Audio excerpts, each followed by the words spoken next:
Thank you, thank you. Good morning, colleagues. I'll allow a few to get their seats. So lovely to see so many familiar faces. Some I haven't seen in forever, like really forever. Kuda over there. And welcome to those joining us online. My name is Ntabeleng Mako, the acting chair of department in the Department of Applied Management. And it's really lovely to have you all gathered here with us, with our special guest here, all the way from Greece. You might be wondering where we found a professor all the way from Greece, but many of you might not know that UNISA has a very good relationship with the Erasmus Plus program, and that is how Prof. Van Zyl facilitated today's event. Like many of you, now we have to be honest, how many of you actually Googled ergonomics after you got the invite? I was one of those people that had to go on Google because I understood economics, but I didn't understand the G in this specific word. And Prof, you will correct me, but the simplified definition is, wait, I have to open my phone for that. Here it is, the scientific study of people at work. Got it. I will now hand over to our head of research in the College of Economic and Management Sciences, Prof. Mwasham Kansi, to introduce our very special guest lecturer and to just tell us about today. Thank you, Prof. Over to you.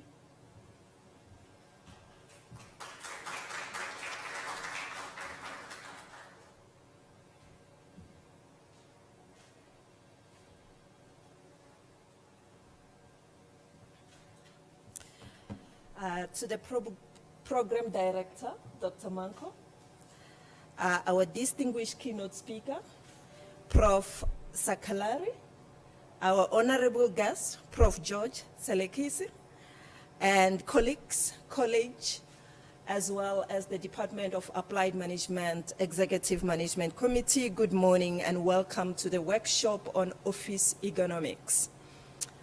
Before I can introduce our honorable speaker, please allow me to take this opportunity to express the college's gratitude to Prof. Van Zyl's leadership, as well as the Department of Applied Management leadership for all their hard work in organizing this committee as we celebrate 150 years of knowledge contribution here at UNISA. Also, I would like to acknowledge the Erasmus Staff Mobility Grant for putting a fine group of scholars to come and address issues that are pertinent to our workplace. I have the honor to introduce an outstanding scholar, Prof. Sakalari from the Department of Physiotherapy of the University of West Attica in Greece. Her research focuses on physiotherapy with emphasis on human balance. She has experience in the implementation of research and always take her knowledge to practice. And she has worked with esteemed programs such as FP7 European programs and work as a physiotherapist of the Prefectural General Hospital of Lamia. Her work has been acknowledged by several steering committees in her own country and around the world. She served in various national and international steering committees, such as the full member of the General Assembly, El Deke, Director of the General Science for Technological Research of Central Greece. She has been the member of the Education and Research Committee of the TAI Lamias. Prof. Sakalari, following the COVID pandemic, the academic world is looking to the field of physiotherapy on how we can improve our working environment. So we are looking forward to you to put forward a long-term agenda for achieving the most out of the working day and many more as reflected on the topic of the day, which is office ergonomics. Welcome, and the podium is yours. Thank you.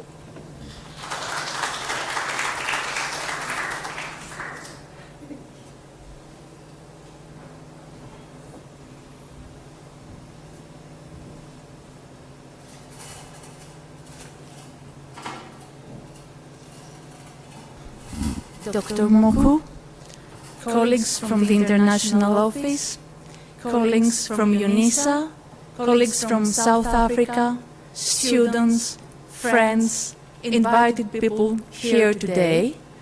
Thank you so much for the invitation. Thank you so much for the great honor to be here today and share with you this big celebration of the 150 years of life of UNISA.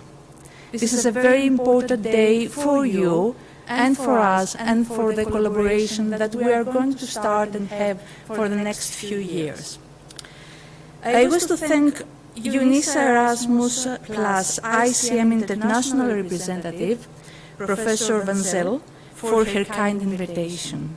Professor Van Zel is the leading person for the interinstitutional agreement with UNISA under the framework of Erasmus plus ICM program. With this exchange program, Professor Van Zel visited Greece and gave a keynote presentation at the 7th International Tourism Conference, which took place in Greece. The theme of that conference, co-hosted by the National Association of Cultural Digital Tourism, was Cultural Tourism in Smart, Globalized and Sustainable World. It is well known that UNISA is Africa's leading open distance learning institution. It is also known of its efforts to motivate the future generation. It offers internationally accredited qualification and provides answers to current national and international educational, research and developmental problems. The University of West Attica, on the other hand, UNIVA, is one of the biggest universities in Greece. It has been established in March 2018 after the merging of Athens and Piraeus Universities of Applied Sciences. Although it's a new university, it is benefited by the long tradition of the previous academic universities. As part of the strategic partnership of UNISA and UNIVA, and for the celebration of the 150 years of UNISA, I'm here to raise awareness and promote action to prevent and manage musculoskeletal disorders, or MSDs, caused or made worse by work. I am presenting a three-slot public lecture on the European campaign Safe and Health Workplaces, specifically Next School at Microplagues at Work, Back School at Safe Lifting Techniques, and Office Ergonomics and How to Set Up Your Offices. Students, staff and workers should be equipped with a set of skills to assess their work environment, design programs aligned to their representative study fields within a healthy workplace. Regardless of the employment difficulties of young people, they should maintain healthy working postures. This should be a multidisciplinary engagement across various disciplines: health, psychology, environment, ergonomics, art, trade, tourism, engineering, etc. The European Healthy Workplaces campaign, lightening the load of the European Agency for Safety and Health at Work, or EU OSHA, is addressing the importance of healthy workplaces. World Physiotherapy International Federation of Physiotherapists Working in Occupational Health and Ergonomics is an official partner of this program. Prevention and early intervention measures against musculoskeletal disorders can reduce absenteeism, increase productivity, and lead to real savings for business, as well as national health care and social welfare systems. The campaign provides evidence of this kind and links to resources that can help businesses tackling MSDs effectively. Despite the great distance between South Africa and Greece, there are common problems facing. As I said, UNISA and UNIVA are quite experienced institutes. The cooperation between the two institutes is expected to strengthen their level of research and practice. Erasmus Plus International Credit Mobility is a program promoting exchange of students and academics with partner countries of the Erasmus Plus program, non-EU countries. Young students need to be better equipped with knowledge, skills and competences needed in a dramatically changing society that is increasingly mobile, multicultural and digital. Spending time in another country to study, to learn and to work should become the new standard. I hope Erasmus Plus program and the subject of my lecture will be of interest to all the students and colleagues of UNISA. Happy anniversary again for 150 years of UNISA. So I will just go through the first slides because they are already covered. And see here, you can see our campus, our main campus of the University of West Attica. Some things of my CV can be found in the web page of UNIVA, and you can see my email as well. Erasmus Plus International program is a promoting exchange program for students and academics, and teaching activities may take place in these campuses, such as lectures, seminars, or consultation to students. So this is UNISA and previous collaborations with the University of West Attica, colleagues from West Attica. Vicky Cazzoni is a professor of West Attica who visited UNISA before. And our main campus, as I told you, is UNIVA, the biggest university, one of the biggest universities in Greece, and had been established in 2018 after the merging of Athens and Piraeus universities of applied sciences. It has 6 faculties and 27 departments. And I wish to say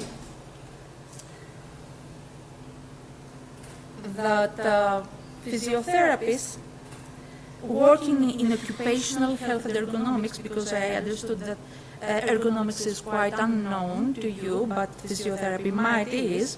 Physiotherapists working in occupational health and ergonomics, ergonomics actually is a Greek word, ergo means work, and nomos means law, the law of the work, really.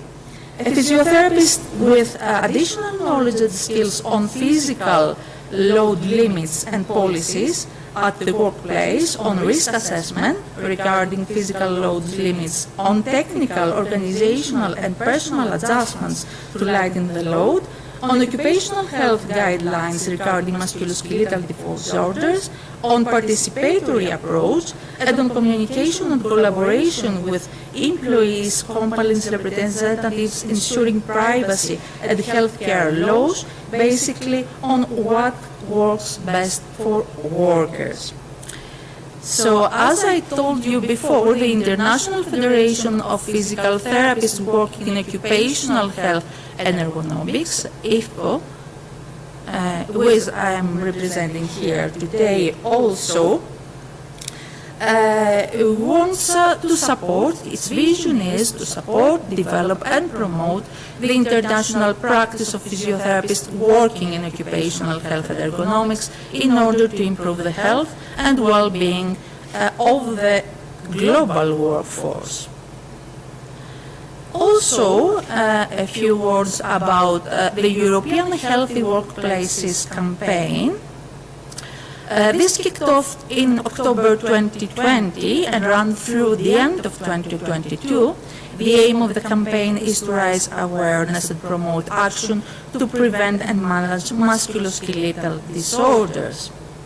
So this is the European Agency for Safety and Health at Work, or the UAOSA.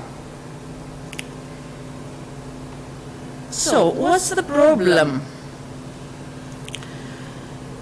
There is a clear need for the European campaign on the prevention of musculoskeletal disorders.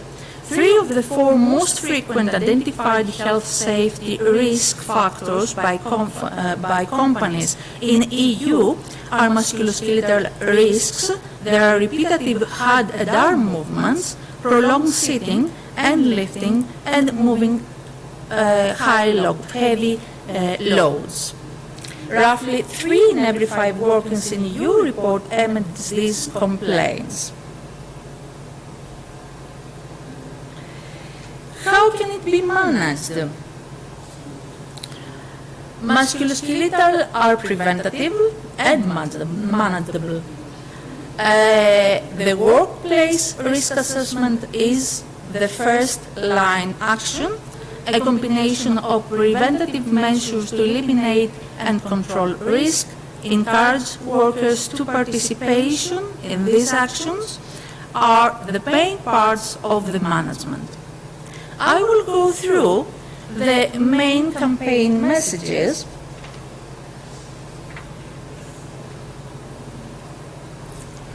So,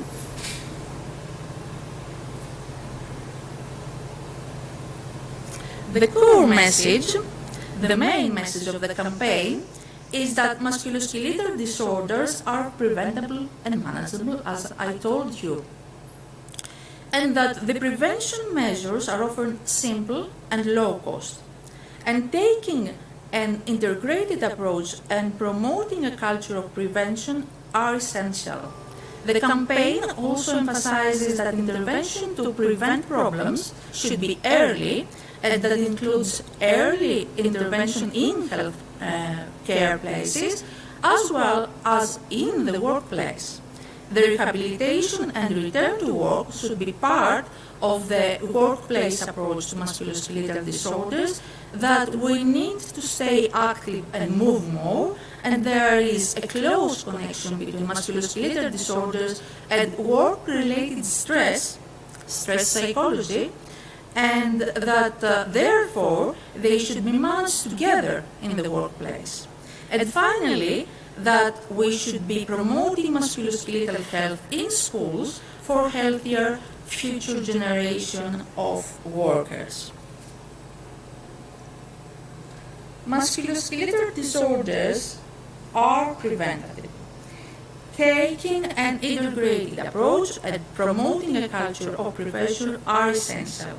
Actions to prevent and minimize musculoskeletal disorders should be based on the general principles of prevention, which means avoid risks, combat risks at source, adapt work to individual, adapt to technological process, replace risky practices with safe and less risky practices, develop a coherent prevention policy, prioritize collective measures.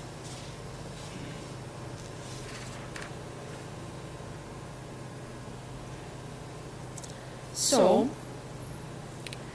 the Healthy Workplaces Lighting the Load campaign is organized into several priority areas. Each area looks at a specific topic related to musculoskeletal disorders. So we have a figures section, chronic conditions, sedentary work, worker diversity, future generations, other psychosocial risks, a range of material including reports, information sheets, infographics, and case studies are available in each area. While all the priorities can be of interest, I'm going to focus a bit on the chronic conditions priority areas to illustrate the campaign.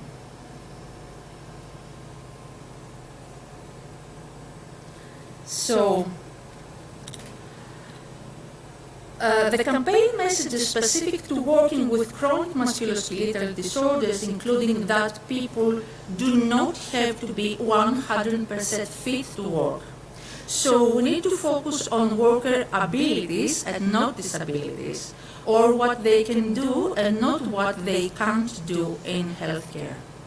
The need for good communication at work for raising issues and talking about what solutions, accommodations could be made. That accommodations to keep people at work are usually not bothersome and the need to take account disability and a diverse workforce in planning and organizing buildings, equipment, and tasks. So, the campaign messages.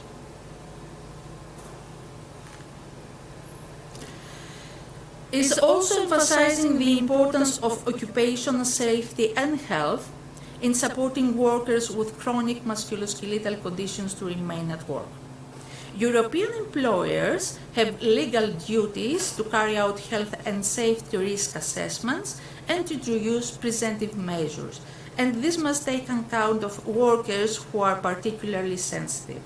European employment equality regulations require employers to make reasonable accommodations to support disabled workers to continue working.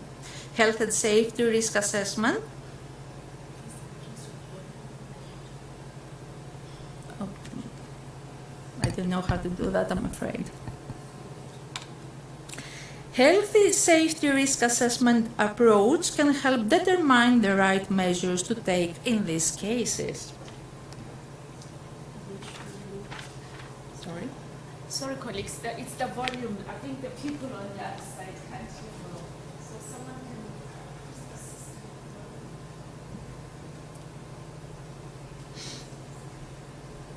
So there is available a wealth of resources, as I told you, on the web, at the website, to support the campaign. All the campaign resources are free. So, for example, the area of working with chronic diseases, these include an information sheet, PowerPoint presentations, and information graphics. A database with links to tools and resources from around the world. Various of these resources are translated, and there are case studies as well. So you can find publications, campaign toolkit, step-by-step advice. NAPO is the hero of the campaign, short awareness raising films featuring the cartoon hero Napo have been created on the topic of musculoskeletal disorders. This is Napo, and the OS Wiki. It contains relevant articles and links to more information on the topic, including how to manage a working rehabilitation and return to work. Also case studies and legislation. So www.healthyworkplaces.eu, our wiki, and several resources.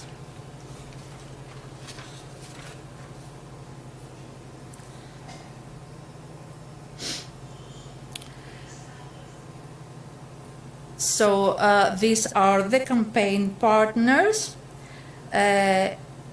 With the help of a network of partners, EU OSA is working in more than 30 countries, including national focal points, European social partners, official campaign partners, media partners, enterprise European network, EU institutes, other EU agencies. So part of these partners are IFPO, as I said, and Greece, of course, as a European country. So I'm going to talk to you a bit about neck problems at work and micro breaks at work. So the most common types of musculoskeletal disorders reported by your workers in EU 28 are back pain and upper extremity muscle pain, back pain and neck pain also. Muscle pains in the lower extremities are reported less frequently. The European Occupational Disease Statistics, EODS, are key elements of the European Commission strategy to assess the effectiveness of community legislation on health and safety at work, to improve the working conditions, knowledge of numbers, rates, frequencies, and trend of occupational diseases is fundamental. they allowed to monitor and prioritize of protective actions at community level. So low back pain and neck pain are important global burner of disease in this study available 2019. An understanding of the cervical spine is always basic in neck schools. So just to remind you from school probably, the anatomy of the cervical spine, 7 vertebrae, an upper cervical spine and a lower cervical spine. So this is the movement of the upper cervical spine. Cervical nerves and arteries, and the degenerative disc disorders affecting interbody joints. Disc degeneration finally allow more joints play with increasing stress throughout disc and accelerating degeneration. Muscles are connecting our skull for the rest of our body, and these are usually tensed. And here is an X-ray, 2 different X-rays, one healthy one in my left, I don't know, might be your right, it's obvious I think, and the narrowing of spaces, anterior osteophyte formation, lipping, and the irregularity of vertebral bodies. And common representation of pain in our upper limbs, cause of problems in our cervical spine.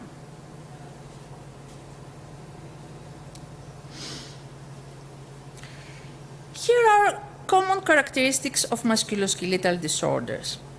They may occur either for a single event, such as a strain or a sprain, or they may result from gradual increasing tissue damage for many small injuries. They take weeks, months, or even years to develop. They produce no symptoms in their early stages, but show symptoms later after injury has already occurred.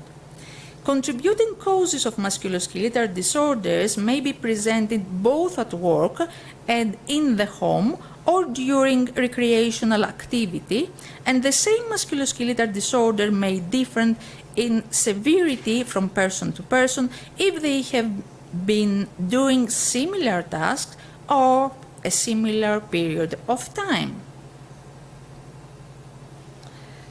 Some of the general signs of musculoskeletal disorders may include less strength for gripping, less range of motion, loss of muscle function, inability to do everyday tasks.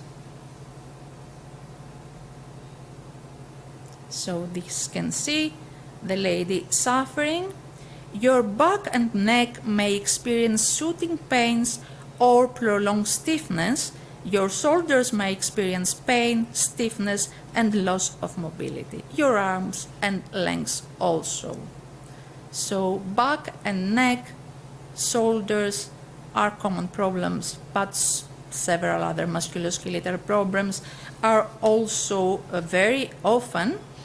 And outward signs for MSDs that workers should recognize are visible swelling or inflammation of joints such as shoulders, elbows, wrists, or knees, vigorous shaking of the heads as though trying to regain circulation, massaging of heads, arms, wrists as though to relieve pain or regain circulation, cradling of arms when standing or sitting in a meeting, or trying to find a less painful position, limping with pain when walking, moving with stiff back or difficult bending over to pick something or place hands on lower back as if trying to support it.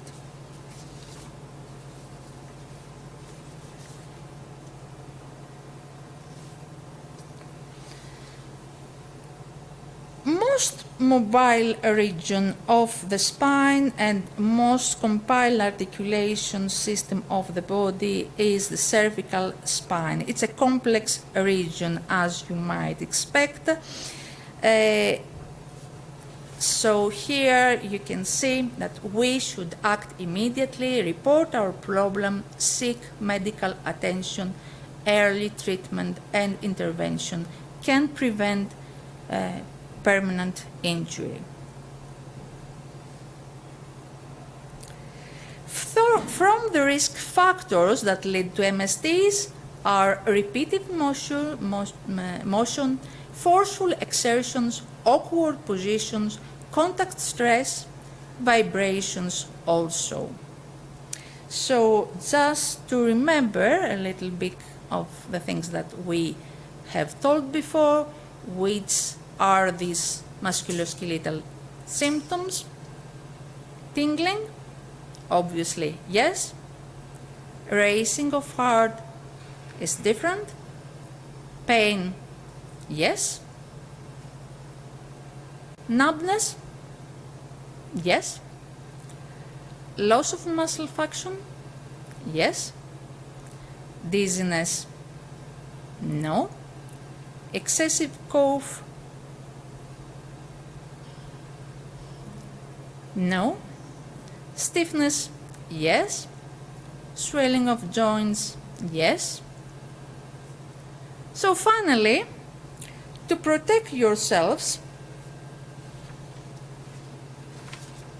change position often, take stretches, breaks, maintain neutral posture whenever possible, eliminate or reduce musculoskeletal risk factors, use material handling aids, report musculoskeletal symptoms as soon as possible. So it is important to understand the signs of the symptoms. That was my main point of the first part of my presentation. It's important to take breaks, small breaks, and within these breaks you can do small stretches. I will give you some pictures with small ideas of stretching. So this lady here is informing us how to stretch a bit when are sitting, as you do this moment. So you can stretch a bit if you want to yourselves.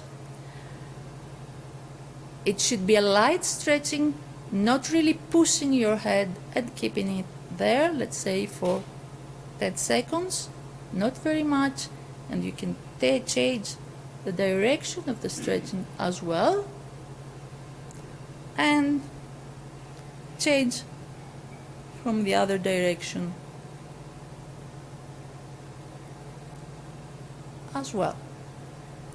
So I won't carry on with other stretches.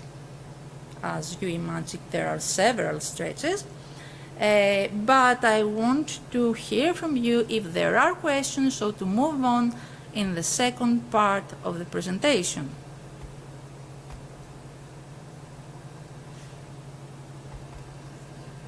So yes, please. For these sort of micro breaks, right? What is the recommended time to take in between, say, an 8-hour workday breaks? Okay, so that's a question for the next presentation, so I will carry on and I will give you the answer. If you're not covered, we will go through that again.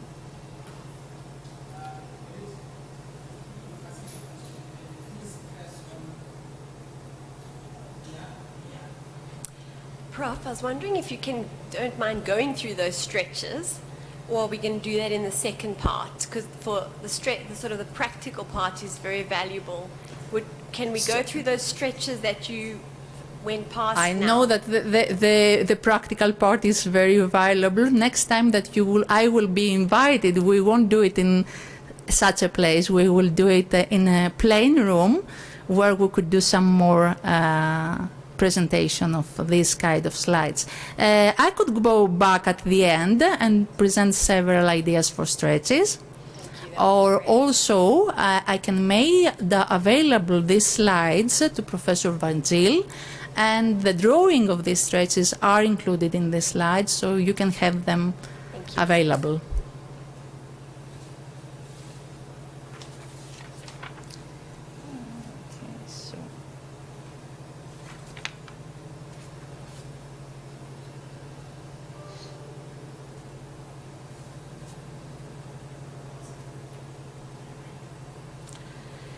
Back school and safe lifting techniques. Going back again, ergo sin nomos plus nomos, ergonomics. We heard definitions of ergonomics. Another definition, similar to the ones before, the applied science and art that seeks to fit the job to worker, fitting the task to the man otherwise, through the evaluation and design of work environment in relation to human characteristics and interaction in the workplace. Adjusting the workplace is best fit to employee. Ergonomics, the science of modifying jobs to fit capabilities of the people who do them. Work-related musculoskeletal disorders result when there is a mismatch between the physical capability of workers and the physical demand of their jobs. Ergonomics help to resolve this mismatch. Ergonomics help reduce musculoskeletal disorders and can result when the worker's job requires repetitive reach, using forceful exertions, bending and lifting, working with vibrating equipment or other repetitive motions. Ergonomic engineering controls may change the design of a workstation, a production line, or the way jobs is performed for the purpose of reducing musculoskeletal disorders. Ergonomics may introduce safe work practices such as providing alternative tasks or allowing workers to rotate through different types of jobs through the day so that the exposure to risk factors is reduced. And finally, ergonomics personnel protective equipment, or PPE as they are known, may be used to provide additional protection from musculoskeletal disorders. So, repetitive motions, forceful movement, fixed and awkward postures, bending, twisting, and heavy lifting we will see a little bit later. So I would ask, how many of you have you had low back pain?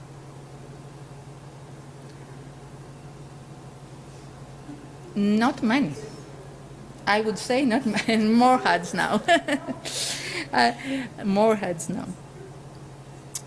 So yes, it is quite often. According to a study of almost 30,000 people, it was found that by the age of 18 only, 1 in 2 has at least one episode of pain, while at the age of 60, the percentage rises to 60 to 85%.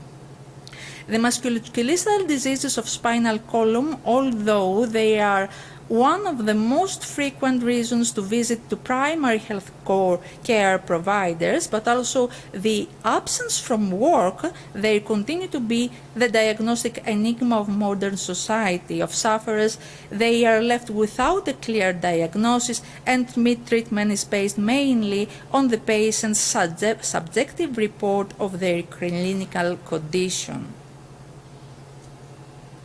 So, the common structure of a back school, and the back school is a program with mainly, its basic form had 4 sessions, including basic anatomy of the spine, simplified biomechanical principles, demonstration of correct posture in studying sitting activities, and ergonomic interventions.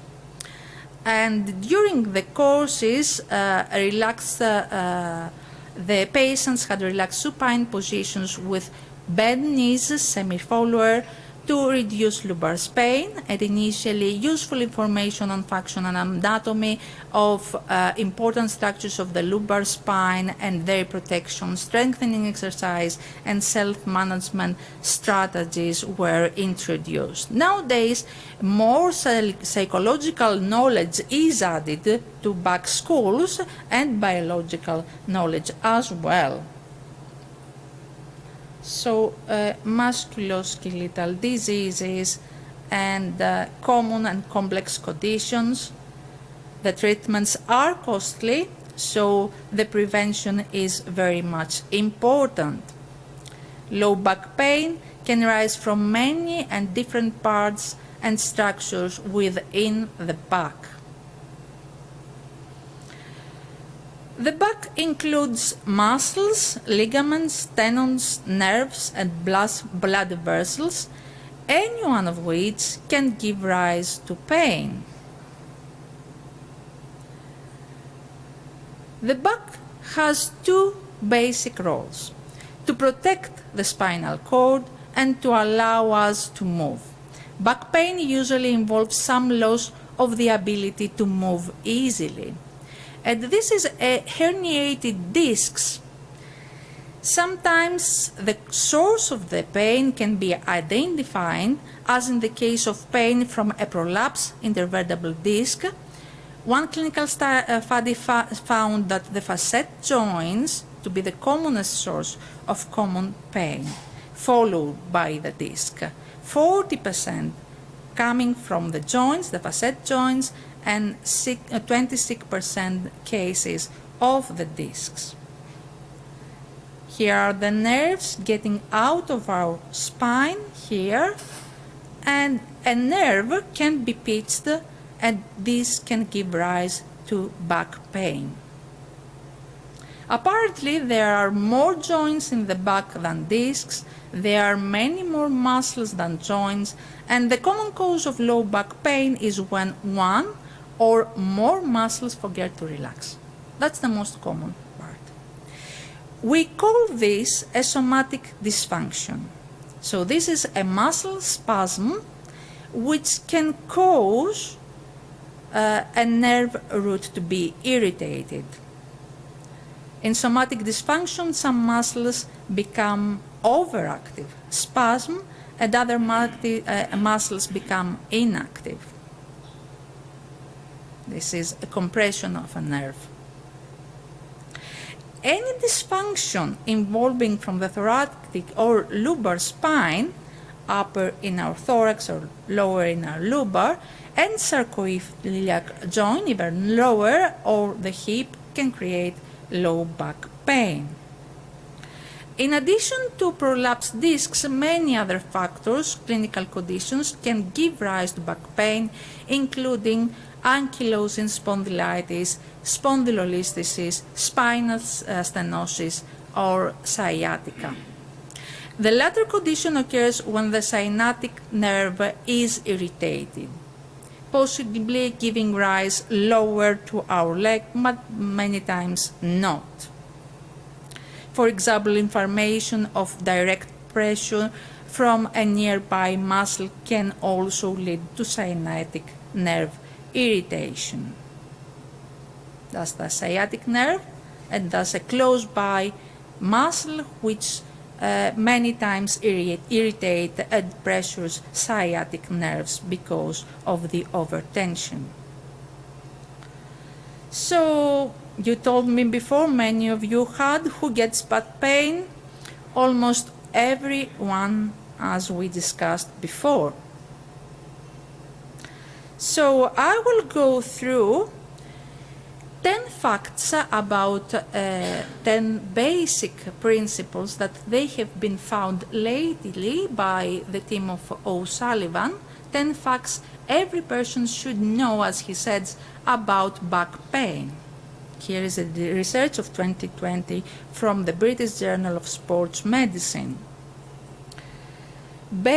Persistent back pain can be scary, but it's rarely dangerous. The myth is that low back pain is usually a serious medical condition.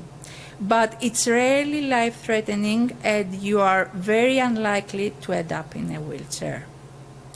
A second myth, low back pain will become persistent and deteriorate in later life. Although it's a widespread belief and concern that getting old causes or worsens back pain, research does not report this, and evidence-based treatment can help at any age. This is our spine, we are getting old. Myth 3, persistent low back pain is always related to tissue damage. Backs are strong. If you have had an injury, tissue healing occurs within 3 months. A lot of back pain begins with no injury or with simple everyday movement. Very simple sometimes, like picking up a can, let's say. These occasions may relate to stress, tension, and fatigue, inactivity, or uncustomized activity, which make the back sensitive to movement and loading. Scans. Scans are only helpful in the minority of people. Unfortunately, this report does not say that these findings are very common in people without back pain and that they don't predict how much pain you feel or how disabled you are. Scans can only change and most disc prolapse shrink over time. Pain with exercise and movement doesn't mean you are doing harm. In fact, exercise and movement are one of the most effective ways to help treat back pain. How we sit, stand, and bend does not make back pain even though these activities may be painful. A variety of postures are healthy for back finally. It is safe to relax during everyday tasks, research shows, such as sitting, bending, and lifting with a round back. In fact, this is more efficient sometimes to relax. Back pain is not caused by a weak core. Learning to relax the core muscles during everyday tasks can be helpful. Backs do not wear out with everyday loading and bending. The same way lifting weights make muscles stronger, moving and loading make the back stronger and healthier. So activities like running, twisting, bending and lifting are safe if you start gradually and practice regularly. Pain flare-ups don't mean you are damaging yourself. Controlling these factors can help prevent exacerbations, and if you have a pain flare-up, instead of treating it like an injury, try to stay calm, relax, and keep moving. Injections, surgery, and strong drugs usually aren't a cure. Find low-risk ways to put you in control of your pain is the key. The management of back pain at work. Remove or reduce possible causes of back pain. To choose, people who go off work are less likely to return than those who stay and make changes. Remaining at work or returning early does not increase the risk of re-injury and can help decrease missed work days, chronic pain and disability. So we will see in this part of the presentation how managing risk factors for those in more manual jobs, and the third part of this presentation is for those who usually sit at work.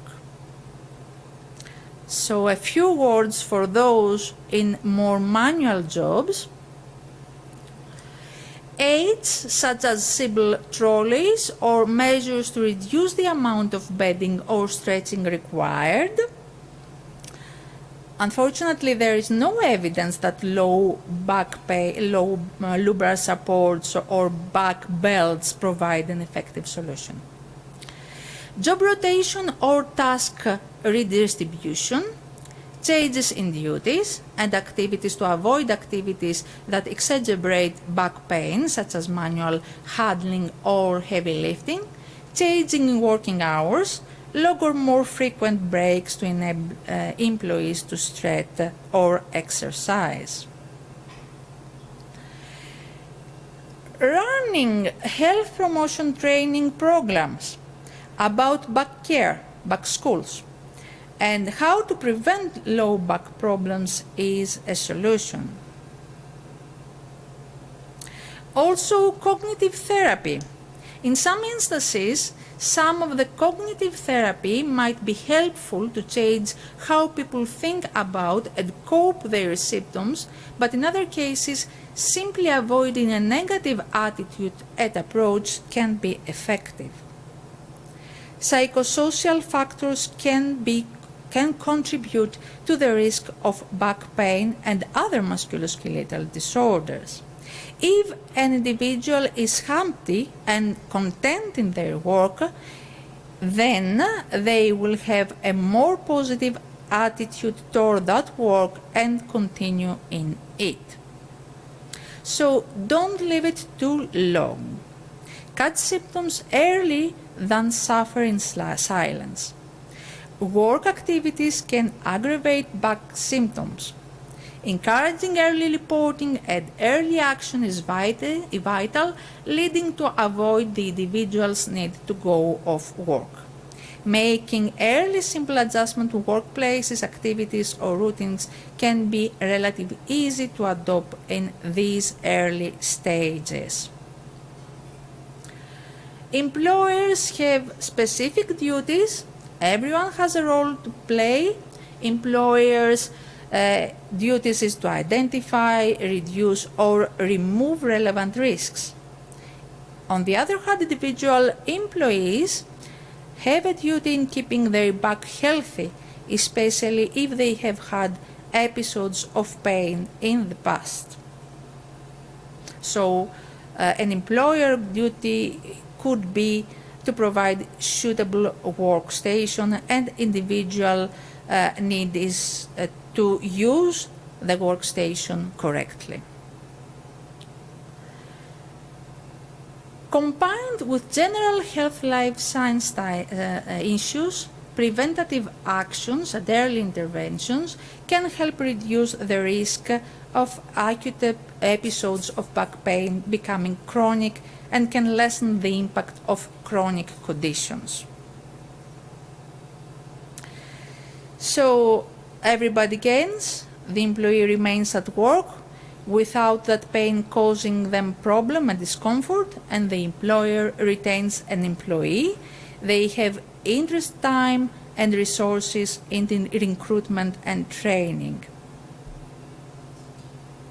So here is an employee having severe back pain. This employee works in a warehouse setting and lifts various objects through the day. He often experiences pain, which can range from minor to severe, while on job and at home. What do you think is causing this employee back pain? You can think of yourselves, and how this can be improved also. An answer could be, possibilities could be, repetitive lifting of heavy objects, twisting while lifting, poor lifting techniques, lifting above shoulders, single lifting injury, or poor conditioning of the worker. What can be done? Some possible solutions: using lifting aids, not twisting, lifting using your legs, not your back. I will show you an example of two techniques. Use a stool or a step ladder. Don't overdo it. Keep your back in shape. So some safe lifting techniques. Which is correct?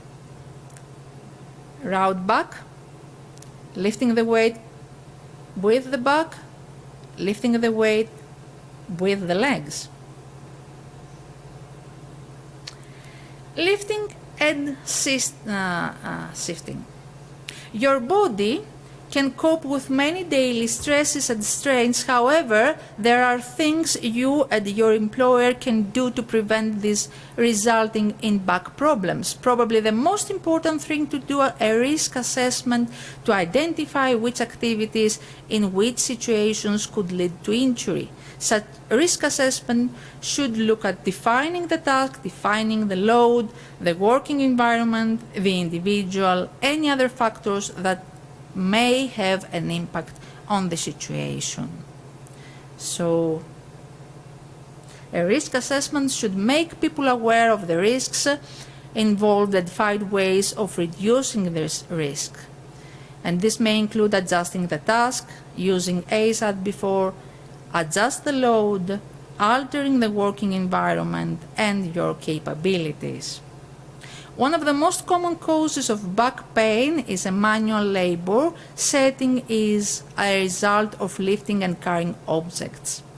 Observing the correct procedure when doing these tasks can significantly reduce the risk. So, mind your back. Before attempting to move anything, stop and think. Be aware of your back and your posture, as well as the load and the distance you will carry it. Thinking about these things will allow you to determine whether you can manage the load yourself or you need assistance.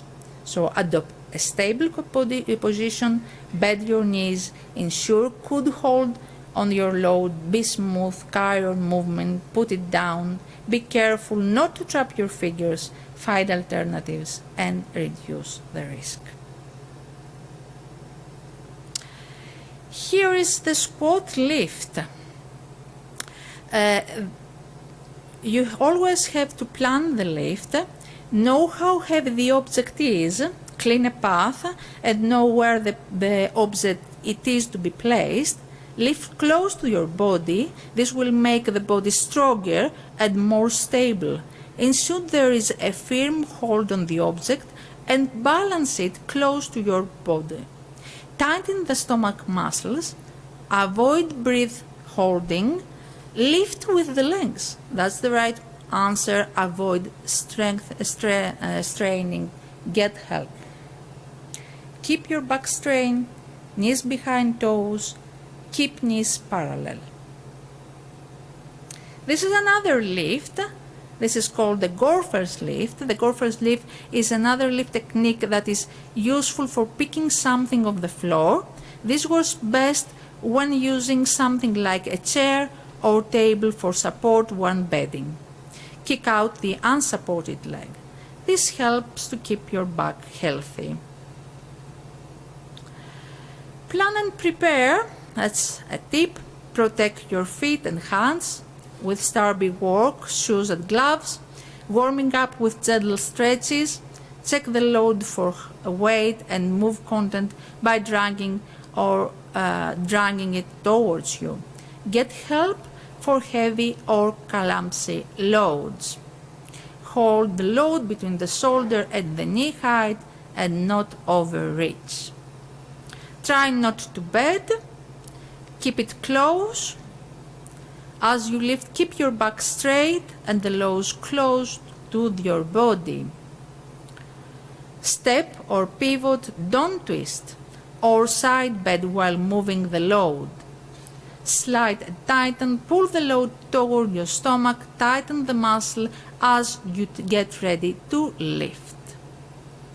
So this is how your spine reacts. Your intervertebral disc reacts when you are arching your back as lifting a heavy load, and this is when you are having your back straight. You see the distances between your vertebral spine is stable. Get help don't you do things yourself, especially when you're moving an object laterally. You must avoid arching your backs, but use a ladder or a stable tool. And try to balance the weight symmetrically. To prevent the risk factors that cause musculoskeletal disorders, it is necessary to do a relevant risk assessment, identification, evaluation of the risk factors, determination of the necessary protection and prevention measures. The risk assessment in the workplace is an essential condition for successful presentation.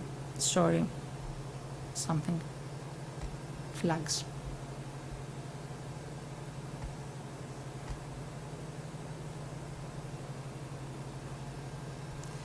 So, avoid the dangers, automate lifting and carrying objects, fight risks at their sources, tailor the job to the employee, design the workplace so that the workers have adequate space to work with the correct posture, ensure sufficient time for breaks and various tasks are carried out. Adapt to technological processes. Keep pace with developments in assistive devices. Replace hazardous tasks with safe or less hazardous tasks. Develop a holistic prevention policy, which includes technology, organization of the work, working conditions, social relations, and working environment. Priority to collective measures. Instead of wearing no-slip gloves, use grip with non-slip surfaces. Instead of wearing orthopedic waist belts, lumbar supports, lift less weight. Provide adequate training and guidance to employees. So this was the second part of my presentation, and if I have your patience, we will carry on. Just a tip. A tip would be to stand up for a while. Any of you who want can stand up. A little movement of your spine. Go beneath your chair. Hold your chair with your two hands. Leave the head down from the side of UNISA sign. Reach out and then turn a bit with your lumbar spine. Keep your pelvis showing in front of you. Okay, come back. Hold the chair with your two hands. Let the other hand on your side. Turn to the other side. Your pelvis is looking forwards. Your knees are looking forward like lights of a vehicle. Your head down. Hold on again. One more time. On the other side, just turn your backs on your side. Down. Hold your chair. Let the other head down. Turn from the other side with your back, not your hips. Okay, your head down. This is called a micro breath.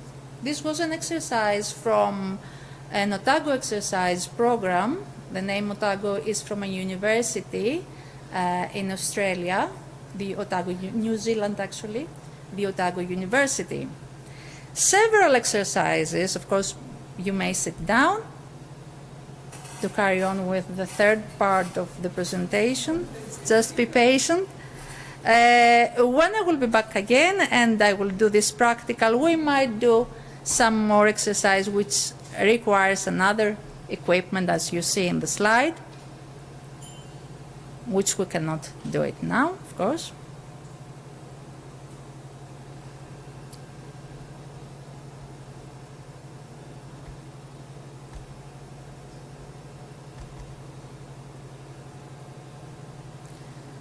And this is Professor Van Ziel's favorite one, how to set up your desk.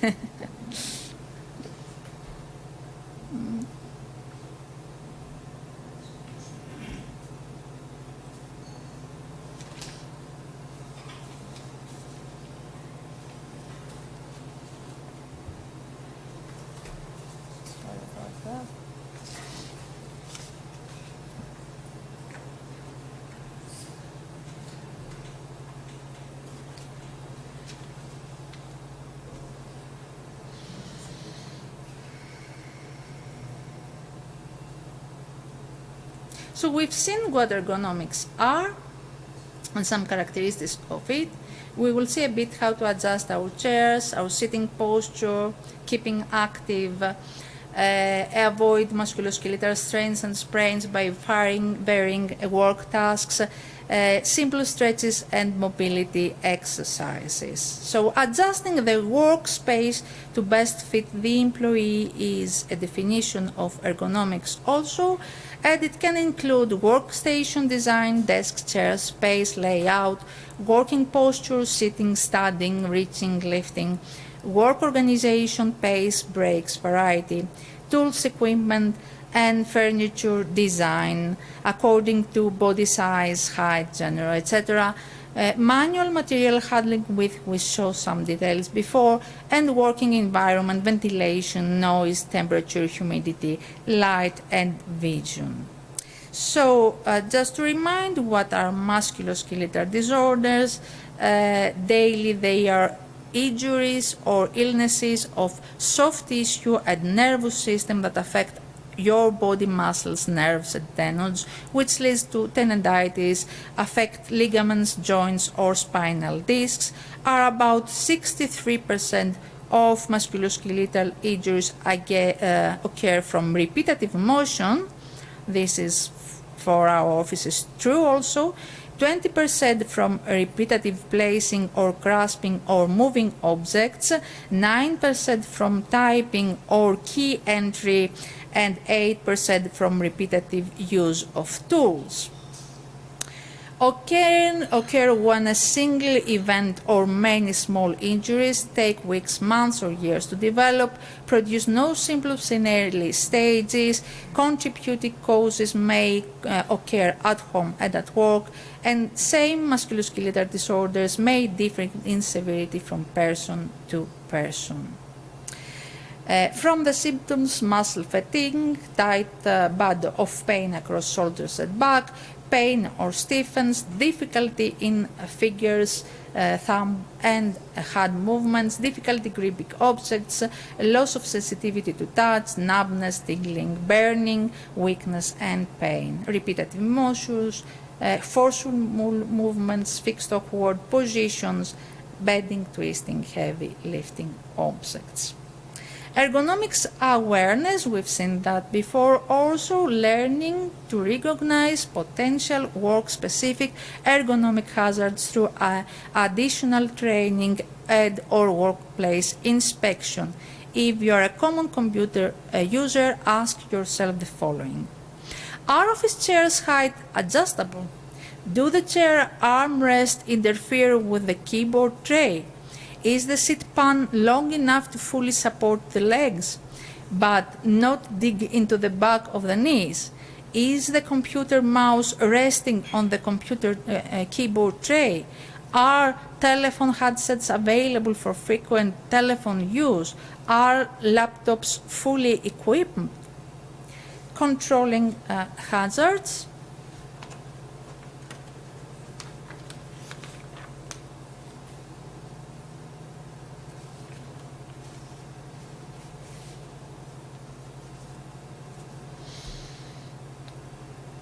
So it's the workstation design, is working produced position, sitting and standing we should avoid, and work organization, pace, breaks, and variety that we will see later on in these slides. Sorry about that. Prolonged sitting. Going back to the campaign, lighting the load campaign. Prolonged sitting has been described as a new smoking of our age. The long list of health problems linked to prolonged sitting include low back pain, aches, neck and shoulder complaints, type 2 diabetes, cardiovasculoskeletal problems, ill health. Indication of an increased risk of some cancers, including colon cancer, premature death. These health effects all occur because our bodies are designed for movement. Movement is good for our muscle and the spine. Movement is needed to get blood pumping and oxygen circulation around our bodies. Prolonged sitting is one issue for sustainable working across the work-life course and for keeping us healthy into retirement. Even with an ergonomic workstation, sitting at your desk 40 hours a week until retirement is very problematic. Experts also increasingly reject the notion of a best sitting posture to be remained at all times because our bodies are designed for movement. Instead, they advocate dynamic sitting. The advantages of alternating postures and more dynamic sitting are clear. It prevents shortening of the thigh muscles as a known problem for habitual sitters. It eases the return of blood to heart and stimulates circulation. It keeps intervertebral discs in a better shape. It can reduce vein weakness. Movement is less tiring than holding a fixed position.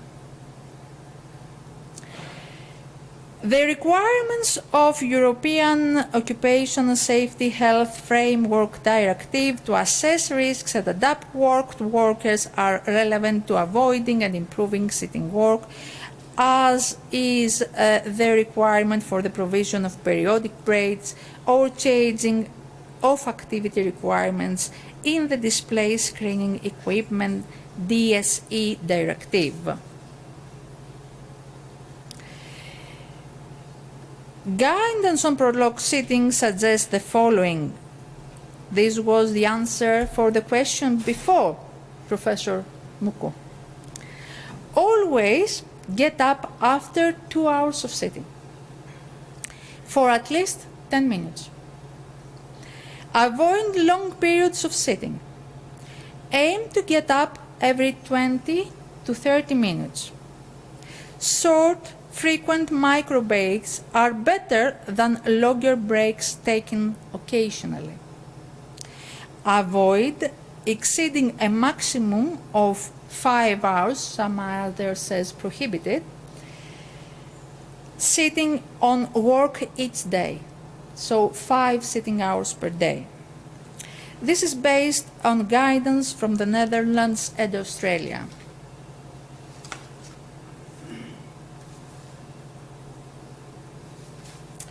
Health effects. Pain, type 2 diabetes, cardiovascular diseases, certain types of cancer, premature death. So, action to reduce prolonged sitting should follow a strategic approach based on risk assessment.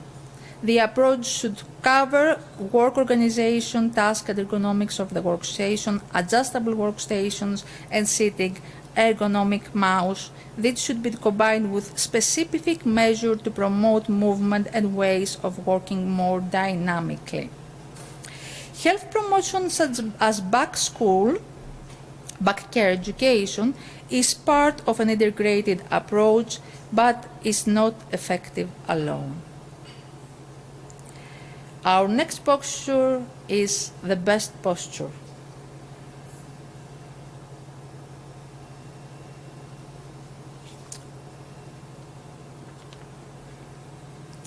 Tips. For individuals to become more active at work include going to speak to a colleague instead of sending an email or phoning. Standing up to make or take calls. Keeping your mobile phone out of reach so you're forced to go to use it. Taking stairs, start by getting out of the lift on floor early. Can brief meetings be done standing up? Using breaks to move. Incorporate micro breaks in how you work to briefly stretch, get up. Parking your car a distance from office entrance. Using screen break up or timer on the phone to promote to take a break to move. If you have a sit-stat desk, make sure you use it to change posture frequently. Dynamic sitting means changing your posture frequently while sitting. Rock your pelvis back and forward, shift your weight sometimes more to the right bottom and sometimes to the left. Push your rib cage forward, backward or to the side. Every now and again, stretch your neck by pushing your head back. When sitting forward, support yourself on the desk. Lean back into a relaxed fashion against the backrest in the rear sitting position. Take micro breaks to stretch your hands, wrists and fingers, roll your shoulders and rotate your neck. Try to gyrate your hips.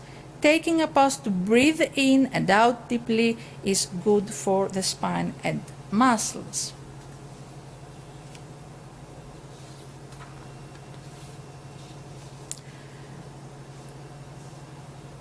Workplace strategy to reduce sitting.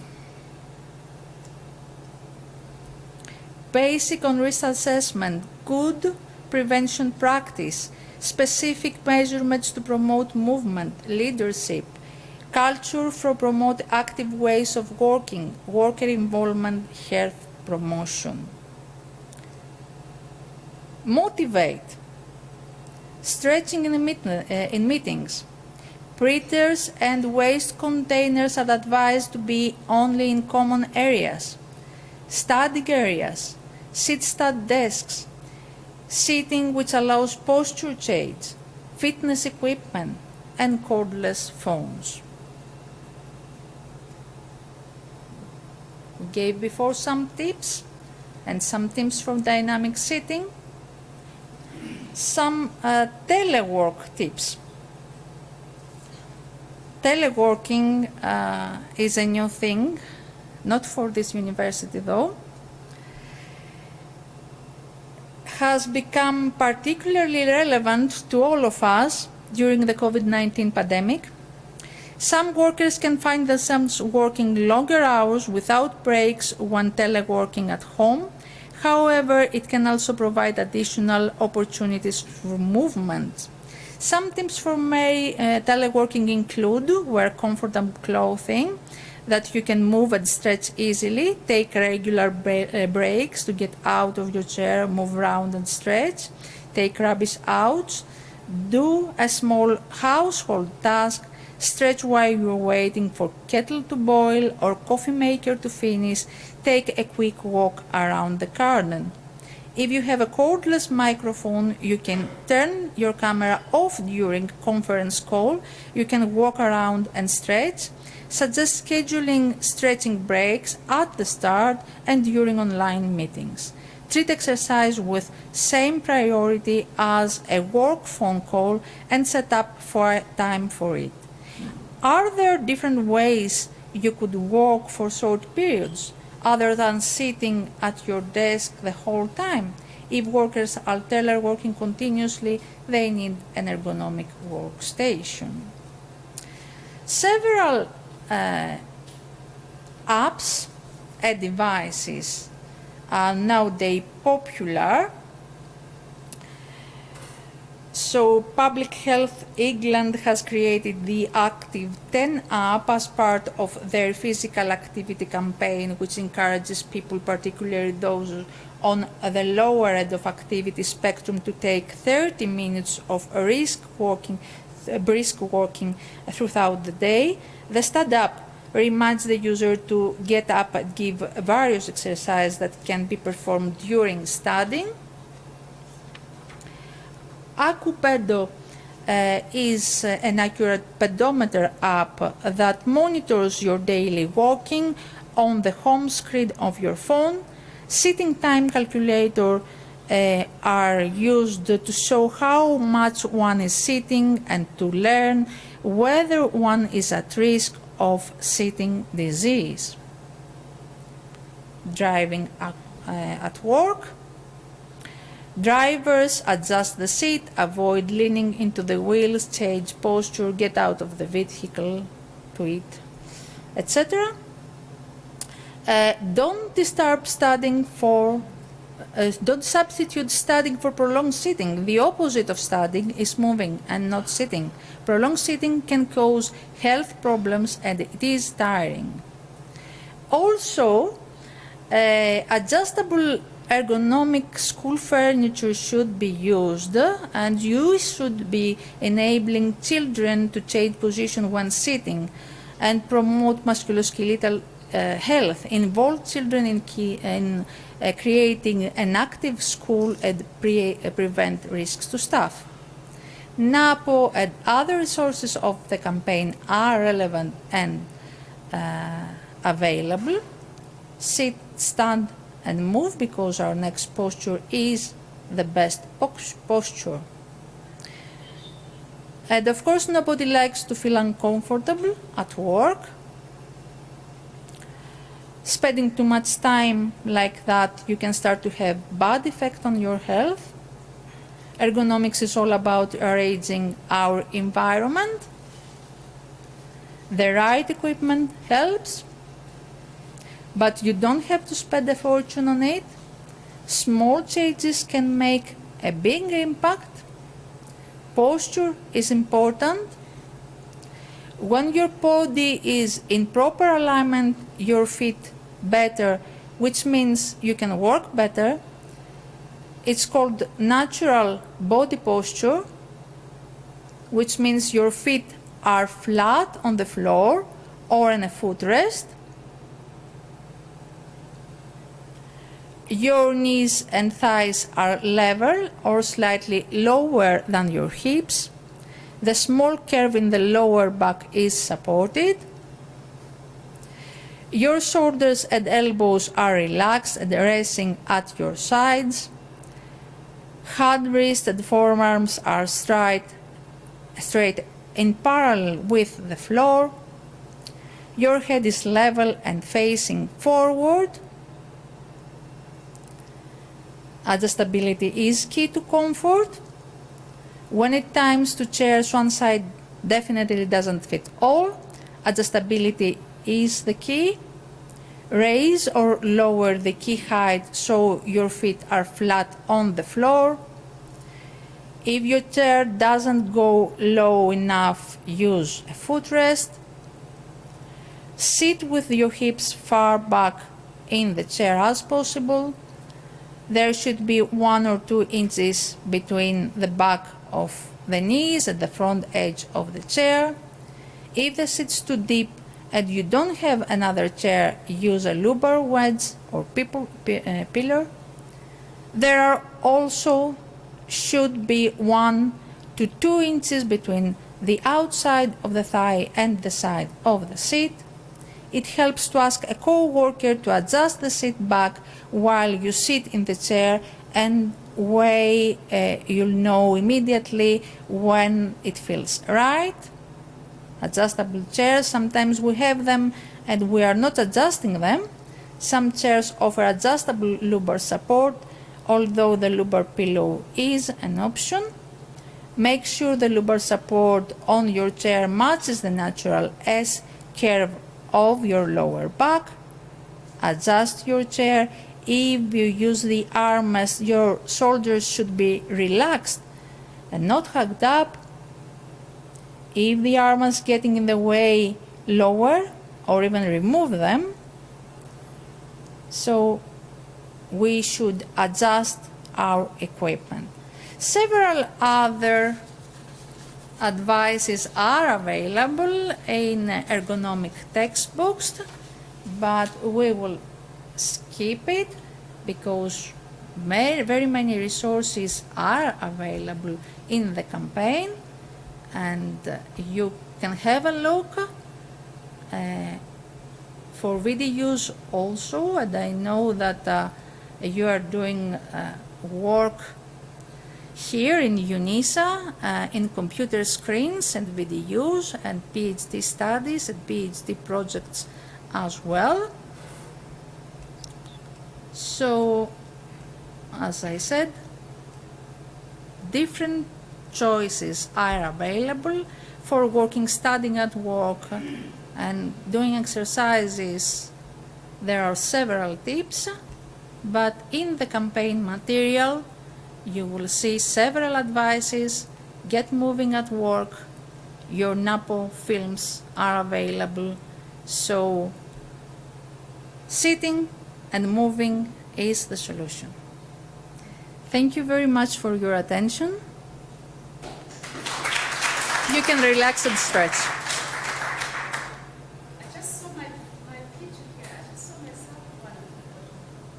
one. Obviously. Was you in this video project? If you go back a bit at some of the photos, I think it was in Germany. I just saw myself. I think it's...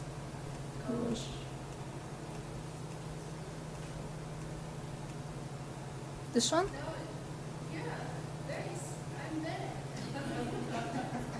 So obviously you are involved in studies with computer screens and how they affect your eyesight, and you are doing ergonomical work on how to prevent eye strain, which is a major cause for neck problems as well. Eye strain. When we cannot see properly, the thing that we are doing is this. This affects very much and causes headaches also. No, I think the question I was asking is because that cover is a UNISA. Yeah, it's a UNISA. Yeah, I've got it from UNISA. I had a look who can have similar projects, ergonomic projects, and I found this one. So you are involved in one study. Well, thank you all.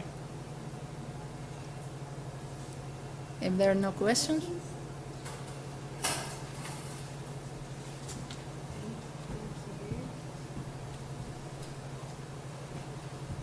Colleagues, are there any more questions or shall we move on? Nothing?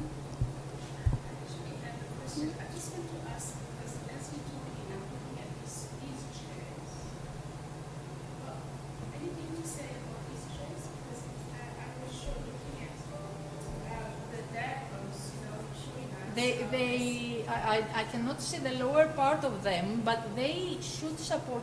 They are very luxury chairs and well-cushioned ones, but sometimes they do not support the lower back. This is very important. This is very important.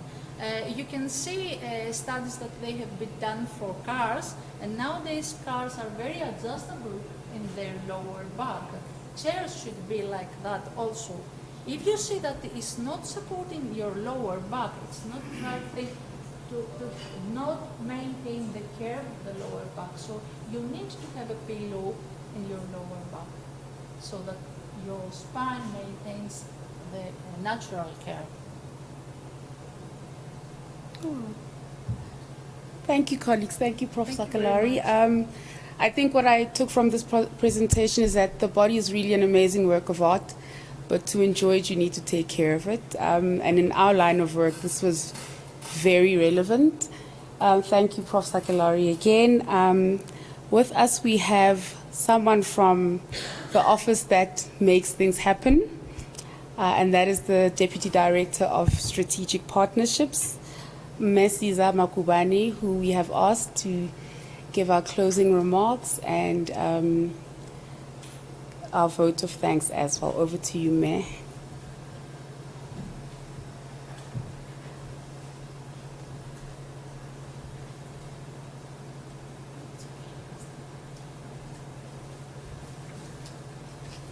Colleagues, mine is going to be easy and brief.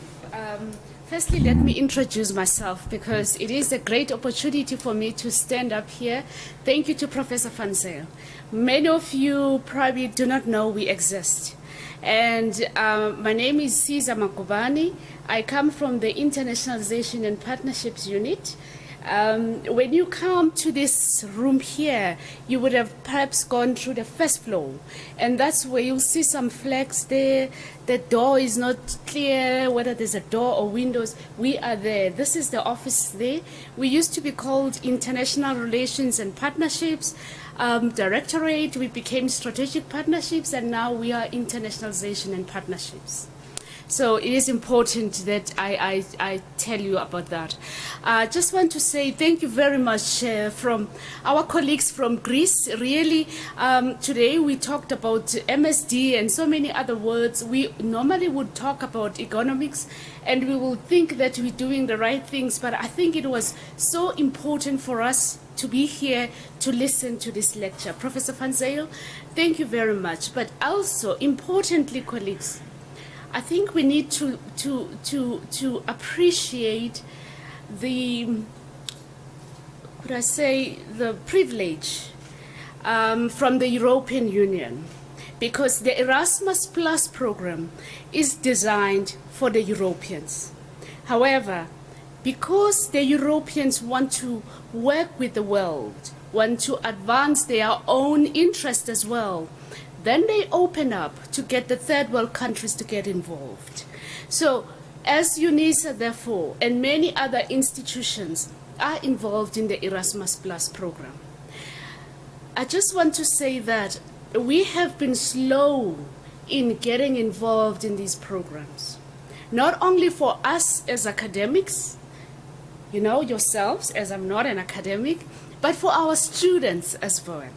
And when you look at the values of UNISA and you look at the objectives of the institution, there is a need to focus on our students and to ensure that we undertake or advance mobility to support our students. At Internationalization and Partnership, we wish to see more of UNISA colleagues and students get an international experience. So, Professor Van Zyl, it is not just for you, it is for Ms. Groenewald and all the other colleagues that have assisted you to make this event happen, for them to also get opportunities to go overseas, to go to Greece to get this experience.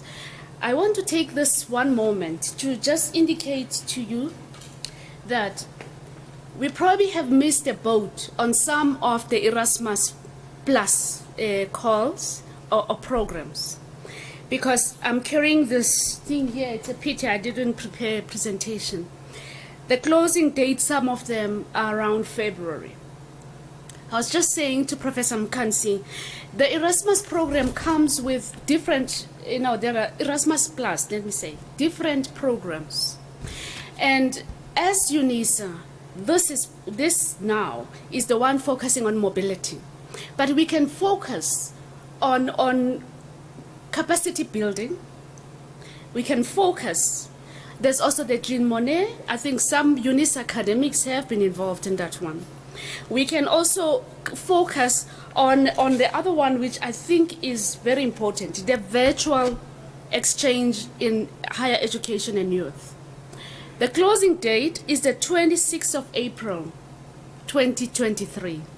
So, colleagues, perhaps there's a chance for us to look at this and see how we could advance internationalization. Internationalization is also one of the niche areas.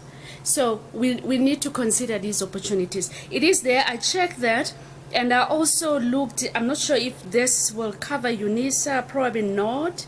Capacity building in the field of youth, That's 8 March. So, but we will look at those things, Professor Van Zyl, and see how we could advance some of them and perhaps get UNISA involved. For us, Prof, is that if UNISA could take from this mobility and expand to create strategic collaborations. We would like to work with your university, but on a more strategic level. And we don't want to confine it to camps only, but we wish to expand it, open it, so that other UNISA colleges could get involved. With these few words, I just want to say, before I sit, Dr. Marco is one of the colleagues that had an opportunity to go to Romania last year through also the Erasmus Plus program of the EU. We have an opening for another academic this year and a student going to Romania. In fact, we also have a student who is leaving next week to go to Romania on a semester abroad program. So we are trying. We need all of you colleagues to assist us for you to travel overseas, for your students to get the experience, but more importantly, for us as we turn 150 this year, that we establish strategic collaborations that will lift the name of UNISA, that will reposition the university. As we say, the theme for 2023, what is the theme for 2023? They did that at the opening, is reclaiming Africa's intellectual futures. We need to reclaim the space. We are the oldest university in South Africa and the only university that carries the name South Africa. With those words, Professor Van Zyl, I would like to thank you, Ms. Prevald, to thank you, Ms. Marco, to thank you, Professor Mamkansi, the colleagues from camps, the colleagues from our offices, and of course, our guests from University of West Attica, Greece. Thank you very much. Thank you, colleagues.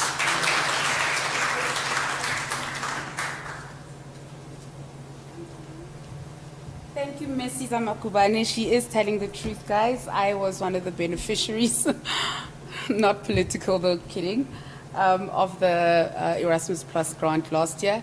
And I do encourage you to participate if you can. It really does broaden your horizons. And the goal is for UNISA to expand its footprint globally. And if you can make use of those opportunities, please do so.